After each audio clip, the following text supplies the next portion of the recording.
question for Court. You got a little emotional there at the end, talking about dedicating it to other people who are struggling. How much do you think this win and what you achieved here tonight can go for people out there who did see it, who are struggling? Could be pretty uplifting for some people. Could have some pretty big impact.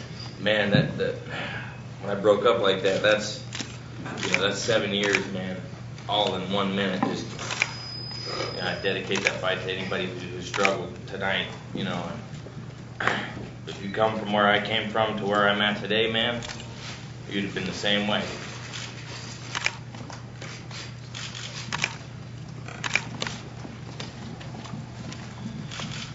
Court, if you can talk about how the course of the fight went for you. You said that it was a little bit different than what you were originally expecting, but how did you feel as things were unfolding?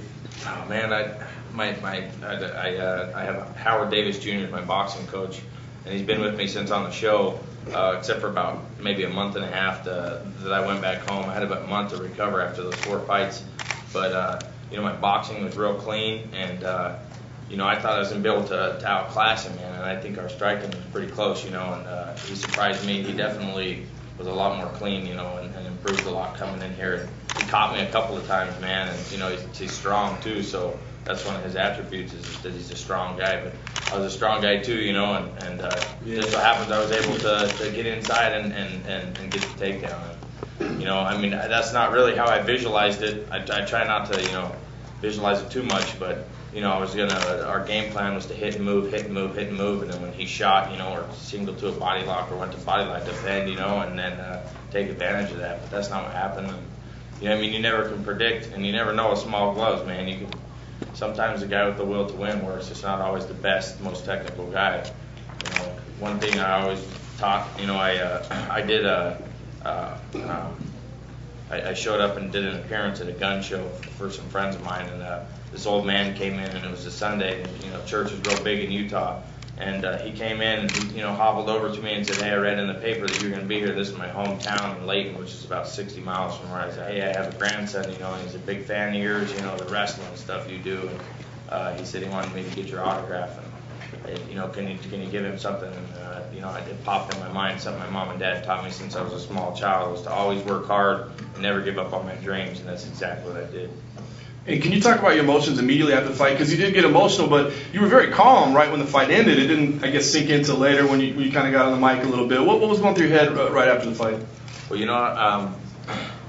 Well, the first thing that went through my mind was when I was standing here holding this glass trophy.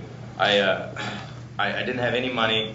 I was making within $100 of what I was spending a month. I have a wife and a son. I live in a little 3-bedroom apartment right behind the gym.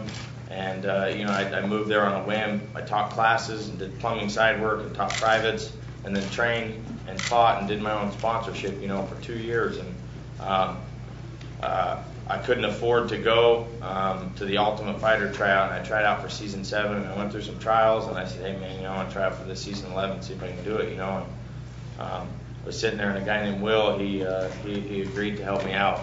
And I wasn't worried about getting there. I had enough money to get there, but the money I would have lost when I was there, he said he would take care of, and he ended up paying for both. I went there on a whim, and just before I left, I was sitting in my bathtub with my son, just visualizing me standing over the trophy, and I'm just like, nah, man, there's no way. And he was just me standing there, man. I got a picture of it. My son's just sitting there right staring in my face, and I remember just sitting there thinking, I'm holding the trophy, and it was just a thought. And that's the first thing I thought of when I held that trophy, man. It's a pretty powerful thing. Talk us a little bit about your trials and tribulations, addiction, things like that, and all those things bring us to where we are today, which is you're the Ultimate Fighter.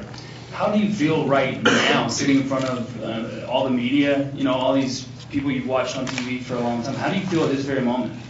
I feel like I earned it, man. I feel like I earned my spot. I feel equal to anybody up here, and they should feel equal to me.